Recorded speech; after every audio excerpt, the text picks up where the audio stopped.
So I'm going to be talking very quickly here about treatments. This is to give you an overview before you actually start working with children. And again, I hope one of the things, and we'll have a chance to have a little bit of a discussion in a week or so once people have gone out, is to get a sense of just the tremendous variability. And I hope you get this will make more sense once you've actually worked with some of the children, adolescents, and young adults, to get a sense of just the tremendous range, both within the child and between children. So I want to say a little bit about history of interventions, understand what may be some changes actually for the positive and outcome with intervention. I'm going to say a little bit about the kinds of programs that are used and some of the new strategies, resources, and challenges. If you go back to look historically, remember Connor described autism in the 1940s, 1943. Intervention programs really started in the 1950s, including literally here. I mean, here at the Child Study Center in the early 50s. The first models of intervention were so-called psychodynamic models, treatment models that revolved around presumably fixing up some defect in the parent-child relationship, which was thought to somehow cause autism. The bad part of this was it blamed parents for causing their kids troubles, and we know that that's really not true. Probably a minority of students with autism in particular, probably about 20%, actually went to school. It was quite possible for parents to arrive at school with a very disabled child and to be told, we can't possibly take care of your child. And the parents might then say, well, what are we supposed to do? And the school might say, put them in a residential treatment place. And there were, in fact, places here in Connecticut, several state schools for the mentally retarded, was then called the mentally retarded. And children went there and they stayed there. And one of the things that we've actually learned about living in institutional settings is it helps you learn to live in institutional settings. And so that's where the children tended to stay. The big watershed in this country came in 1975 with Public Law 94-142, which mandated for every child in this country, starting at age 3, education as a right. Schools could no longer refuse to educate students. Big difference. I mean, there are other important laws, and again, if you read in the book, you'll read about the Disabilities Act, the ADA, but this Public Law 94-142 really marked a change. And for the first time, we're starting to see children get intervention. Now, I do want to emphasize, and people should have seen online, there's a bibliography, including an annotated bibliography. There's a nice chapter for anybody who's really interested in this by a woman named Pat Hallen, who's in England, who does an overview of all the outcome studies up through 2005. And she talks about some of the problems in interpreting the outcome studies, and there are some issues. There are differences in methods. We've changed the ways we diagnose autism, so there's some complications. That being said, in general, the trend looks like it's been towards better outcome. I'm going to show you some slides in a second to say there's better adult outcome. Those of you working at Chapel Haven, this is a new population in some ways, which is great. People who are on the verge of being able to make it independently, go to college and live independently, that's wonderful news. We have more children with autism who have language, not just autism spectrum, but the more classical autism. More children with autism can talk. They also seem to be doing better overall in terms of their IQ and outcome. Now, there are some issues interpreting this research, and I present it with some words of caution, and especially when we talk about normal or good outcome, or what sometimes parents will say, oh, my child is cured.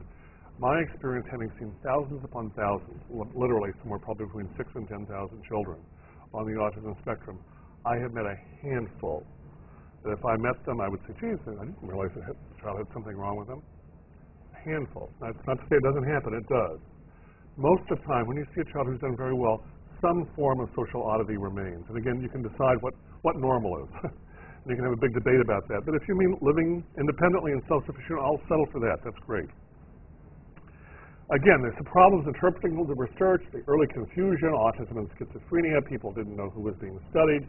We've changed the criteria over time. We've also changed intervention practices. So we have this Public Law 94-142, what's called the IDEA, which we'll come back to talk about when we talk about mandates for services, better detection. When I first got into this business in 1980, I came here to work with a man named Donald Cohen. People didn't know what the word autism meant. If they said, why did you go to Yale? I said, I'm interested in children with autism. They said, oh, we need more artistic children. People thought it meant childhood artists. So it's a very different time. And there are issues in terms of definitions and quantifying treatment. That being said, I want to show you some things about outcome. And I'm going to use, again, this is quick and dirty, but it's effective. Good, fair, and poor outcome. Good means you're living pretty much by yourself. Fair means you need some support. And poor means you really need pretty much 24/7 care. so more institutional kind of settings. And here we go. Here's some of the first outcome studies, and I'm cherry picking from Pat Hallen's chapter from 1956 to 1974, and here's the date of the study. And you can see the percent of good, fair, and poor, and you can see poor outcome, 65, 70% of people as adults are ending up in very structured residential type settings. And here, 1989 to 2003. And keep in mind, this is a complicated business because we're changing our criteria, we're changing our interventions, we're doing all kinds of stuff, we're mandating services. But look at the number of good relative to the number of poor. It's come up. And there's good reason to think that this is a real thing. It's a complicated business, but it seems to be a real thing. And this is great in terms of what we can tell parents now about what may happen to their child. We think probably we're doing better because of earlier diagnosis. We also are now starting to think about very young children, and that's a real interesting challenge, and Dr. Crennan and some other people are going to be talking about this. We're going to have a whole talk on infants with autism. We do think that there are important variables both in terms of child and program. We're understanding more about what some of this is about, and I'm going to try to illustrate that. This is a very simple but effective model for thinking about what is going on in terms of intervention. Autism is a disorder that has a negative impact on development. When Dr. Klin shows you some of the eye tracking work, one of the take-home messages is, in the social affective realm, children with autism may get perhaps 10% of the information the rest of you are getting in the ongoing transaction. They're getting a fraction of what's going on. When you think about going into a first grade classroom where you're expected to sit in a seat, pay attention to a teacher, focus on what she wants you to focus on, that's a pretty sophisticated load of information that you're expecting a kid to take on board. So you can see for a child with autism for whom the light switch or the light fixtures or the sound of the air conditioner or the blinds or the mechanics of the slide, that might be much more compelling than me sitting up here talking. Whereas all of you are alternating your attention between what I'm saying, you're looking at the slides, you're going back and forth seamlessly. It's a much easier job for you than if you're pulled to the clock on the wall or the light switch or the ceiling. So autism is a disorder that has a negative impact on development by causing trouble in terms of information processing. On the other hand, development happens. Children with autism change over time, they grow and develop. So here is the summary. This is what we want to do in terms of intervention. We want to try to minimize as much as we can the negative impact that autism may have on learning. And we want to maximize the effect that we can push in terms of normal developmental processes. And so that's it in a nutshell. In a sense, if you get that, you've gotten the lecture. I want to say a little bit about terms because we're going to talk a little bit about the kinds of treatments. There are different kinds of programs, and I'm going to show you a summary in just a second.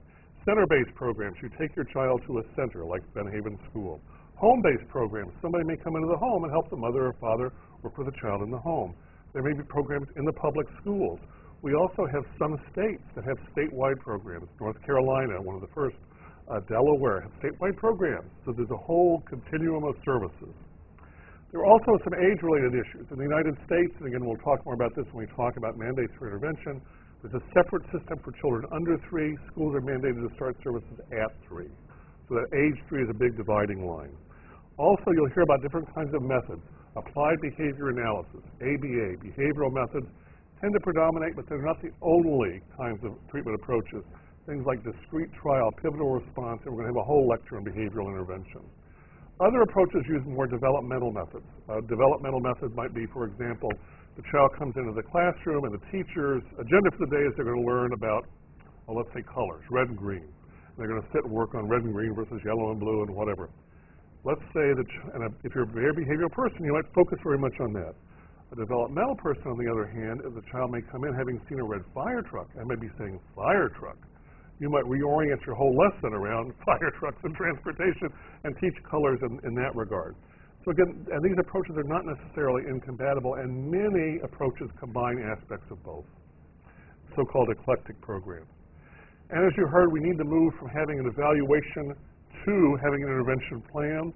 The intervention plan that we're going to talk more about later in the semester is the IEP. It's an individualized educational plan for that individual student. And there's lots of ways this can get screwed up, and you can see everything. I think it was Buddha who said if you only lived long enough and stayed in one place, you can see everything, and it's true. You can see kids who have wonderful plans and the plan in practice is dreadful, and the vice versa. That's not usually the case. I've seen plans that were way too short. I've seen one plan that was 100 pages, single-spaced, and I said, who in the world did this? So that you can see everything. But again, to know there's a lot of potential for gaps between getting the assessment and doing intervention. This is probably the most important book to know about if you're interested in terms of intervention programs. It's called Educating Children with Autism. It's from the National Research Council. The National Research Council got a group of talking heads together, of whom I was one, and they put together a report on, are intervention programs for young children with autism effective? That's the question. And the answer was yes. And so this report summarizes all the programs in the country, and again, it's in that chapter in the book. I'm going to show you a slide in a second that looks at some of these programs. It looks at all the programs in the country that have some data to show that they work. And this is the focus is on preschool and young school-age children. They note the many commonalities and a few areas of difference between these programs. They also mention that not every child gets better, although as a group it looks like with earlier diagnosis, kids are doing better and better. It's interesting, these programs all have some degree of university affiliation, which is not necessarily surprising, that's where research gets done in this country. Let me also say that in summary, and this is a very funny number, because we're talking about very different programs, some school-based, some center-based, some home-based, about on average, in a funny kind of a way, it's a funny number, about 25 hours a week year-round seems to make a difference.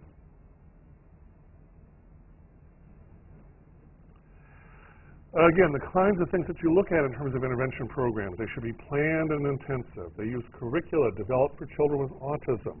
They're interdisciplinary because, again, the child's going to have many different needs, occupational therapy needs, sensory needs, speech and language needs, behavioral needs, maybe medical issues. Teachers have to have experience training.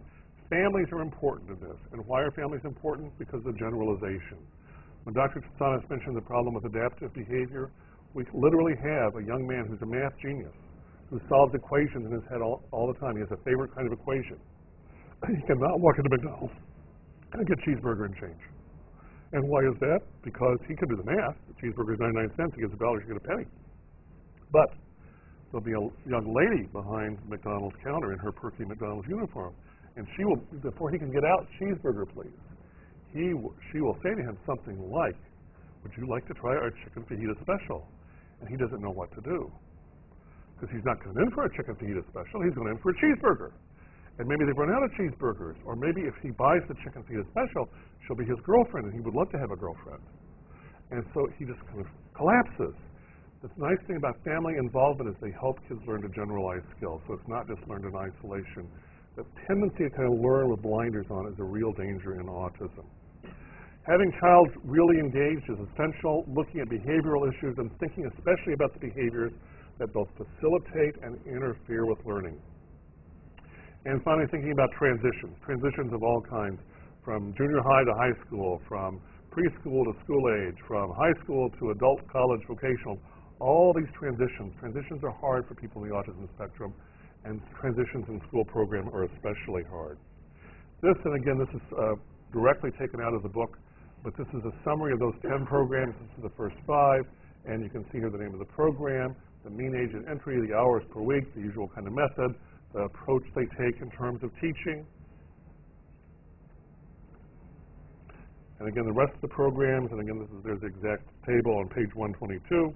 But you can see various different approaches and a combination of approaches. So early intervention seems to be very important, having planned intensive intervention, teaching specific skills, having kids really involved, at least for younger children, on balance about 25 hours a week seems to be an important thing. The kinds of things that the programs work on are very similar. Social skills, communication, play, and remember this is a younger cohort we're talking about for this report. Play skills are important. Play is fast. Play is social. Play is got to call a lot of cognitive shifting back and forth. You know, I've got a cup. Well, the cup can be a bathtub. It could be a rocket ship. It could be a ray gun. And it's the same cup. And you can see how confusing that would be for a person with autism. No, it's a cup.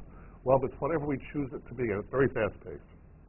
Organizational issues and learning to learn. This is related to the behavioral problem. If you're focused and paying attention, if you can share a focus with the adult, you're going to have a chance to have the adult convey to you some information. If you're scattered and disorganized, it's going to be a problem. And then finally, that generalization piece. And again, we want to typically, as we move into public school settings, think about what can we do to help the child get in the public school setting and learn. So recognizing how complicated environments are difficult, having a balance between small group teaching, which is more intensively focused, and bigger settings, paying attention to the classroom environment. Don't, for example, set the child where he's looking out the window and can watch all this stuff going on. Put the child towards the front where the teacher can keep an eye. Think about modifications for the environment. If the child has trouble marking out on the floor, this is your area. This is you stay within this area. Having continuity and consistency, having flexibility, and having good school-home communication, all important. Social skills, there are different approaches to teaching social skills. Especially with preschool children, there's a very nice body of work showing exposure to typical peers with a little bit of preparation on the part of the typical peer can have tremendous payoffs in terms of teaching social skills. There are some good curricula that are talked about in the book, things like the stay, play, and talk with your buddy. It's not a very complicated direction. You know, I want you to stay with Jimmy today, I want you to play with him, I want you to talk with him for recess. You know, kids can get that. And again, but it means a little bit of preparation and can have tremendous payoff. And there's probably the most extensive body of work in terms of social skills intervention has been done with preschoolers. As kids get older, there are some more challenges. Often as kids get older, we move away a little bit from peers and talking about more social skills groups. Often there'll be a combination of an adult who's leading the group and kids in the group, sometimes including normal peers, typical peers, sometimes not. As people get really older, adolescents and adults, unfortunately their social skills, typically they're left in the dust compared to the typical peers.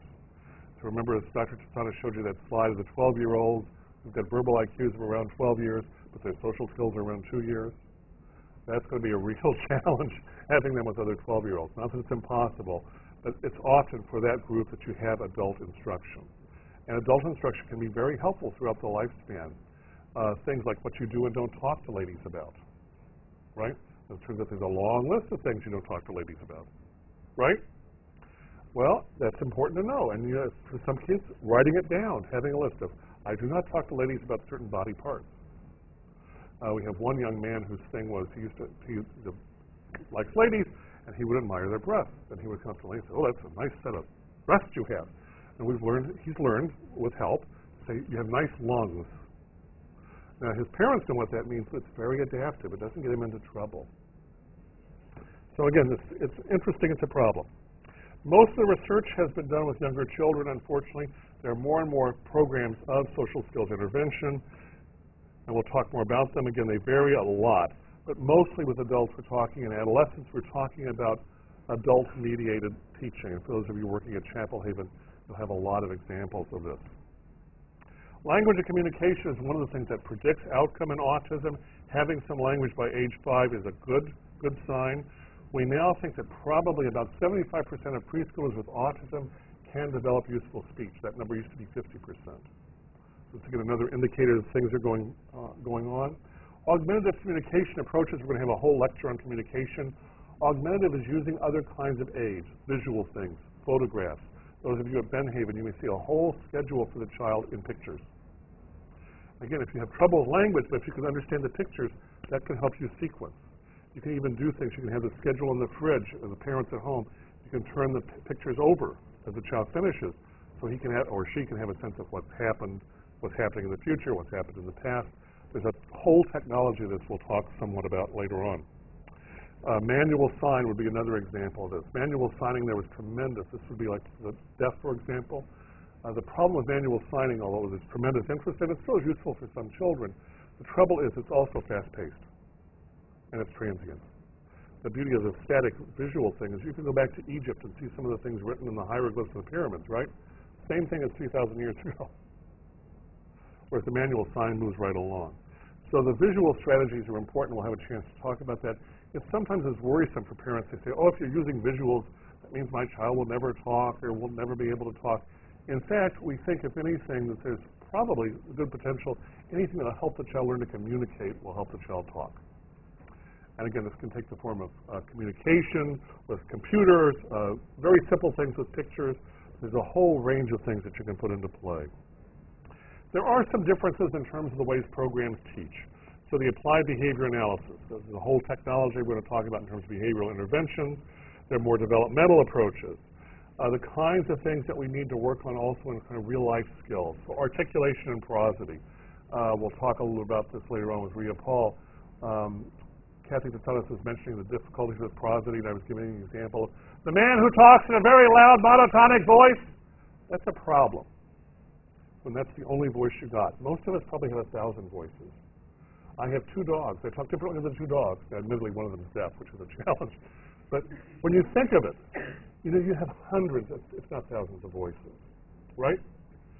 So the gift we can try to do with more able people with autism is teach them 3. Soft, medium, and loud, and which one goes where. So church is a soft voice. Recess can be your loud voice. School classroom can be your medium voice. So there are a lot of practical things. We'll talk with Rhea about speech pathology. Lots of things that we can actually do. Conversational skills, what you can and can't talk about, how you have to give the person a turn, how you have to help them pay attention to what the good nonverbal cues are. If the person's turned and walking away, they probably are not having a conversation with you, right? What are the things you can't talk about? And again, there are endless examples. If you work with more able children, you have wonderful examples. Did I tell you about the kid who talked to me about John Kerry? So we had a child who came in to see us for an evaluation. His mother's in the news business, and he looked at me and said, "It looks like John Kerry, but you're too fat." Well, it's that kind of thing that it's not going to win him points with most people. So it's that kind of thing that we need to work on. Mainstreaming. The presumption under the law is children should be mainstream. They should be with typical children as much as possible. It's what the lawyers call a rebuttable presumption, which means if you can show it doesn't work, you don't have to. There's a whole interesting discussion about mainstreaming. Some people wanting to advocate it as a matter of right. Everybody has a right to be mainstreamed. You have to mainstream. Some people say, well, you know, let's pick our setting. The most common problems with mainstreaming are people pick settings in mainstreaming where they have the child with the least amount of adult supervision. So the 3 worst places to mainstream are also the 3 most common: recess, cafeteria, and gym. Our kids often do better being mainstream for the more academic things and then put into special places, get their special services in those less structured times. Play skills we talked about. Again, there's a whole body of work looking at teaching play and leisure skills. This becomes very important because it's also a foundation for having social interaction skills. We're going to have a whole set of talks later on in the semester, including one from Michael Powers about behavioral issues. You have to have a vision of what you want as well as what you don't want. And that's important. As you can see, oh, this is bad. Hand flapping, you know, body rocking, stereotype movements. But then what are you going to put in its place? And so you have to look at both. And again, there's a wonderful technology on this. This has made a tremendous difference for children, especially children who really need this kind of more intensive behavioral work. Organizational skills, and this comes for the more able as well as the less able child. Lists, organizers, schedules, software assistive devices, having something like an iPhone or something you can have, you can call up and you can see what's coming next. That can be great. There's some wonderful new apps actually for the iPhone that have been developed for kids with autism. Fantastic. Thinking about software, thinking about, even for lower functioning kids, simple assistive devices. So 2 quick examples. We have one young man, I'm going to say probably in the 4th grade, he had to do a paper on Egypt. This was a more able kid with Asperger's. His thing is he gets 1,000 facts on Egypt. But he can't write a paper. All he's got is 1,000 facts. So I told his father to go to PowerPoint, have 4 slides. The first slide is Egypt History by Joe Blow, not the kid's name. The next, the title is Egypt at the time of the Pharaohs. The next, Egypt at the time of Muhammad. The next, Egypt today. Then the child goes put some of the factoids in, along with a few of the pictures, and then you click on Outline. So you've gone from a visual to a written, and then you fill in the blanks, and you got a paper. So sort of simple things like that. For example, with daily life, shopping. Shopping is a real problem. We have a lady who actually lives in my town in Brantford who worked with our speech pathologist. She has a 6-year-old boy with autism. He's very disorganized, and he's a handful when he goes to the grocery store. The speech pathologist and the mother put together a visual shopping list for this boy. So it's got a picture, he's got a clipboard, and he's got a set of pictures, and it's organized aisle by aisle sequentially in the store, and he's pushing a cart. This turns out to be a very sophisticated behavioral thing, because if he's pushing the cart, he can't get into trouble. And he's looking out for spaghetti sauce, because that's his favorite thing to do, is to eat spaghetti. And so he's looking for, cans of spaghetti sauce. There's 2 cans. And he gets them, crosses them off, puts them in the cart. This is a nonverbal boy. He's going on, he's getting the spaghetti. He goes on, he gets the whole business. He goes to the line, he checks out, he goes home, he has a rest, and he cooks spaghetti. He has an index card with a recipe, 50 cards to cook spaghetti. The first one, he's got a picture of him eating spaghetti. Turn the page on a little keychain, so it's sequential. Get the pot. Get the pot, here's the pot. Next page, water in the pot. Water in the pot. Pot on the stove. And again, he can now cook. For him, it's been very functional. He can shop and he can cook. And that's great. And it's much more than he could have done otherwise. Adaptive skills, we've talked about the difficulty with learning things in generalization. Our kids often learn like they've got blinders on. And you'll come up with this. We'll have some examples, I'm sure, as we talk about this. Occupational physical therapy can be very helpful in terms of dealing with some of the sensory issues. The sensory issues in autism are interesting. They're very striking, and you'll see some children, for example, a little something, the shirt will bother them. It'll just drive them crazy, or some sound will bother them. One of the problems is when we've looked at sensory issues, although they certainly are seen in autism, and they can be very important in terms of dealing with them, when it's not so clear that they're the kind of primary thing. They may really fall out from some of the social vulnerabilities. That's not to say they aren't important. One of the problems has been often in terms of dealing with some of the sensory issues and sensitivities, there's probably less in this area of a good, solid research base than some of the other areas. But there are some interventions, and there's more and more that people are starting to look at. Thinking about gross and fine motor problems, kids with Asperger's, the more able kids who are very verbal but socially disabled, often have significant motor problems. And this causes horrible trouble when they get to the 3rd grade. They need to write cursive. And I've had some interesting discussions with schools over the years, and there's ways around this. One of them is a laptop. I mean, I could write something down for you. You wouldn't be able to decipher it. I wouldn't be able to decipher it in 5 minutes. On the other hand, I've written a couple books. How can I do that? Laptop. So teaching kids to use things like computers, keyboards, it sometimes causes trouble because, I mean, I had one teacher yell at me, "You're giving the kid a crutch, a crutch, a crutch." I said, yeah, you know, if you didn't have a leg and I gave you a crutch, that would be a good thing. It's not a bad thing to give a person a crutch if they need it. But again, you have to be aware that for some people, these motor things can be really quite dramatic. Sometimes, and especially for younger children, especially with classical autism, eating and feeding issues. And it's interestingly, it's not so much nursing issues. It's when solid foods are introduced. There'll be profound likes and dislikes. And it drives people, as parents, especially the mothers, crazy. And there's, again, some ways we can think about working around dealing with that. Speech pathologists can be helpful. The occupational physical therapist can be helpful. Sometimes changing the texture or the temperature of the food. I've had kids that would never eat mashed potatoes if their life depended on it. But you make those mashed potatoes cold, put a little vanilla and some chocolate sprinkles on top, it's perfectly fine. So it's interesting areas of sensitivity and vulnerability. If you were to take, and in fact there's a whole table in the book, what we know in autism about troubles, and then how would you deal with the trouble? So if you've got problems in an organization, what would you do? You would be stepwise. You would be consistent. You would use routine. You would use visual aids. You would give plenty of time. If you have attentional problems, what would you do? You would isolate the relevant information, set the environment up to help the kid focus on what's most important. Support the child's attention in any way you can. If you have trouble with sequencing, what would you do? You would give visual cues, have predictability and consistency. Kids with autism tend to learn things in whole chunks. In some funny way, this is exemplified by their tendency to echo. So the child learns a whole phrase, and it sort of stands for something. It can be very idiosyncratic and very unusual. So how can we help kids with echoing? Well, and the sort of tendency to learn things in chunks, generalized by going across settings, helping the kid learn to break things down. In fact, one of the positive things for kids who only echo, when we start to see them break up their echoing, what's called mitigated echoing. So it breaks up a little bit. That's a sign for us that the child is starting to learn the individual words as opposed to the whole chunk. If you have a visual learning style, what would you do? Use visual supports, limit verbal language, keep language short and simple. One of the most common problems, and you'll see this more probably at Ben Haven, a little less at Chapel Hill, but maybe at both. Often when kids are starting to have behavioral troubles, our natural tendency is to get to be polite. And polite is fine in most contexts. But often when we get polite, our language gets very sophisticated. We start to use the subjunctive. Remember the subjunctive? Would you? Could you? Might you? Jimmy, might you feel better? You know, wrong way to go. Jimmy, stop. Jimmy, do this. Jimmy, right? And it's a common problem that we tend to forget the visual learning style. In the attempt to be polite, we end up actually doing the child a disservice because they have trouble attending. And lastly, time and temporal sequences, visual support, concrete instructions, adequate time, expectations, outcome, and feedback. If I were to give one of you a little cloth rag and say, could you clean that table? And you would, clean the table, you'd be done, you'd look at me.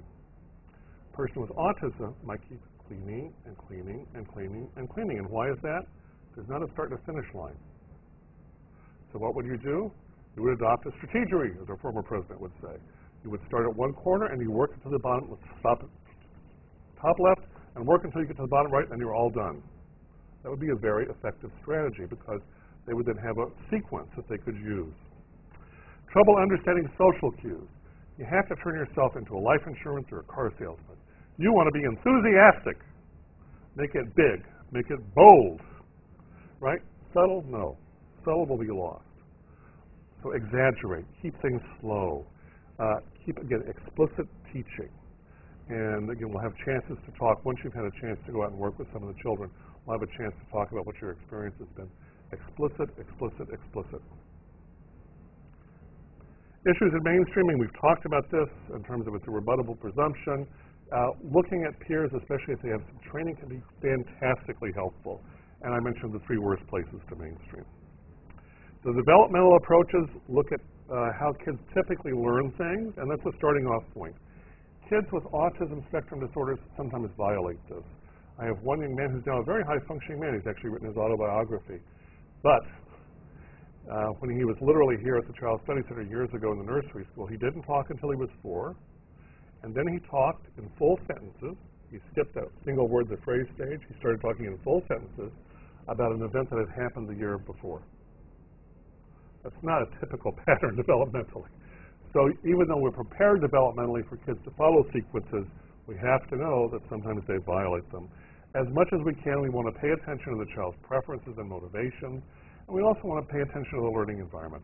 Having an environment that's very complicated, distracting for the child, is not going to be so helpful. The more able kids, these are the very bright kids.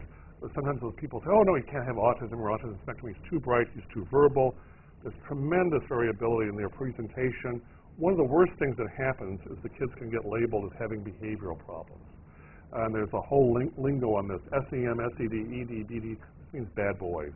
Social emotionally maladjusted, social emotionally disturbed, behavior disturbed, emotionally disturbed. So they take a kid who's socially clueless and put him in a class with kids who are really bad boys. And then literally all hell breaks loose. I mean, I've had the experience of having a kid, a 6-year-old with Asperger's, go into a class, quote-unquote bad boys. He's there for 5 minutes. The child says, hey, Jimmy, see that red box? Go over and pull that red box, see what happens. And he will, because he's clueless. Very quickly, we're going to talk a little bit about Asperger's. I'll have a chance to talk more about this. You heard a little bit from Dr. Tsanis. We want to use verbal strategies. Verbal strategies are actually helpful. Being very explicit.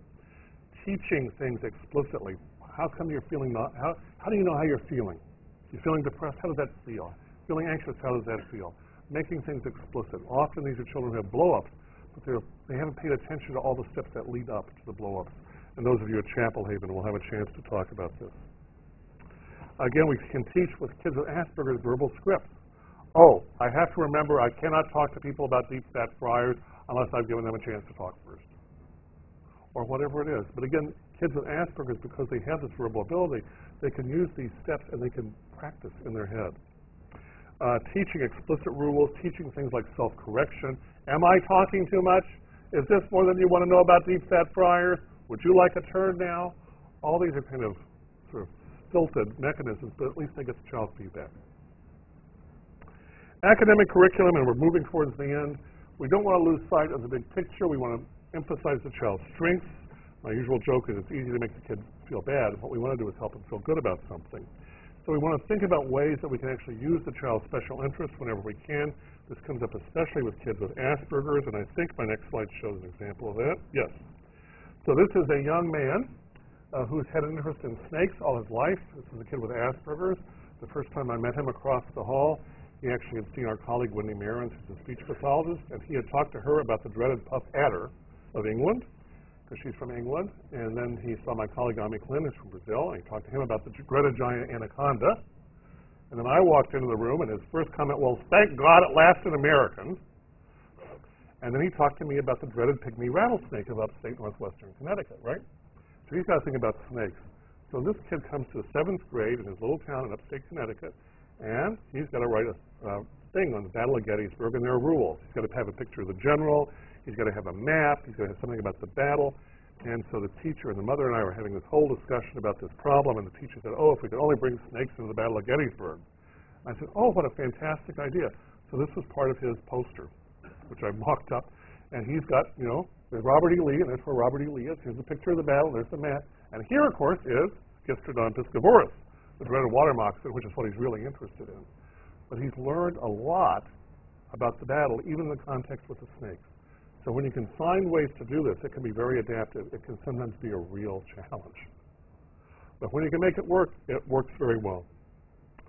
So again, we want to have, especially for the child who's more cognitively able, kids with Asperger's, but also with autism, sometimes people forget the speech pathologist. And they say, "Oh, but he's got such a wonderful vocabulary." Yes, but he can't carry on a conversation. And that's something, again, for those of you at Chapel Haven, we'll have a chance to talk about, because it'll be a very interesting experience. People will be talking at you, but not with you. And again, I think having one of the simplest things that schools can do is having a safe address for the child. Having somebody that when the going gets tough, the child can raise his hand and say, "I need a pass to go see Mr. Bob." And off he goes to see Mr. Bob, and he has to come right back. It can't be getting out of something. But the beauty of that is it disrupts the problem behavior before it starts. It helps the kid be more reflective. It gets an adult involved who can go back to say to the teacher, "Hey, how come Jimmy was having trouble today?" And it's a very cost-effective intervention. And again, we'll have a chance to talk about that over time. As we're getting back to the very, very end, things that you can do, and we'll have a chance to talk about this, working on conversations, what you can and can't talk about. How do you modulate your voice? I have some people who will say things like, "Am I modulating enough?" But again, the fact that they're paying attention is a plus.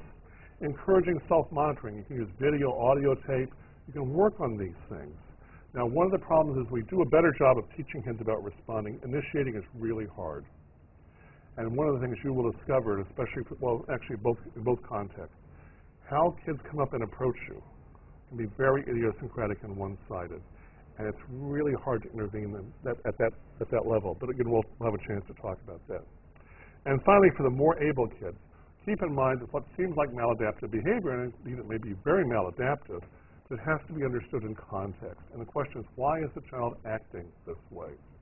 One of my great examples, and I'll end on this, I think, very shortly, is a child from another town, upstate Connecticut, who was kid with Asperger's, so he's verbal, but he's motorically challenged. And the town's done a great job of getting services for this child. He's got an adaptive PE teacher, who's a wonderful lady, and she's got 3 or 4 kids in the class.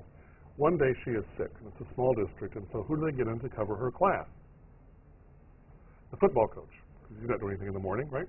So you get this big guy who lumbers in and doesn't know much about little kids, and they're supposed to run the 50-yard dash or some silly dash. And the idea is they have a stopwatch around their neck, and they're supposed to, push a button and run, and stop and call out their time to the coach. Well, this poor kid, who's, he's all of a sudden, he's discombobulated anyway. It's a new person, a somewhat scary person. He's given him all these instructions, and, this coordination business is a bit of a problem. So he starts to run, and he stops because he's forgotten to push the button. And so he stops, and he's trying to explain to the coach what's going on, and the coach does something that, even in retrospect, the coach himself said was a mistake. The coach says, "Hey, dummy, why'd you stop?" Really helpful, right? So the kid takes off the watch, breaks it on the ground. The coach, who's really upset, hauls him off to the principal's office because no child left behind. We've got to kick him out of school. He's broken the school property. And I explained to the coach later, I said, "Geez, you're lucky. If I were the kid, I would have hit you." I said, "You should have praised the kid." And so we had this whole discussion, and it was interesting because he got it. And he understood what the troubles were, that he wasn't accommodating a kid with special needs. But it's that kind of thing that causes trouble. And the more you work with this population, you're aware of the tremendous potential, because most of us will generalize from one setting to another. here it can be a real challenge. And finally, vocational issues. Thinking about how do you work on getting a job, teaching grooming. We had one young man who wanted a job. He loved sports. He knew all about sports. We arranged for him to interview with somebody from a local paper to be a sports fact checker. And so we got the guy, the reporter, and this kid together, and the kid talked about, he knows everything. Michael Jordan's best year, what are his stats? And at the end, the kid left the room. We said to the reporter, hey, what do you think? The reporter said, I've never seen anybody who knew so much about sports facts. It's a shame he doesn't want the job. So how come you think that? He never once looked at me. So we've learned that one of the things we do is we teach people at the beginning, at the end, somewhere in the middle, you got to make eye contact. So again, it sounds kind of dorky, but it's actually very effective. So you have to work on all these things. We'll have a chance to talk, and for those of you, especially at Chapel Haven, with more and more kids going to college now, which is fantastic, there are other challenges. You may not appreciate it, but the ability to go to college is remarkable. You're out there, you're on your own, you're negotiating with your peers, you're negotiating with professors, you're doing all this stuff. And for many of our kids, it's a real challenge because academically they can do it. But it's all this other stuff that goes along, and that's one of the beauties of a place like Chapel Haven. And family involvement. This is where we stop. Again, we have to have families involved. The families are there when we've come and gone. The family will be there for the long haul. The family are going to be involved, including parents and siblings. And we'll have a chance to talk over the course of the semester about that. And we'll have Allison Singer will come in and talk about her perspective as a family member.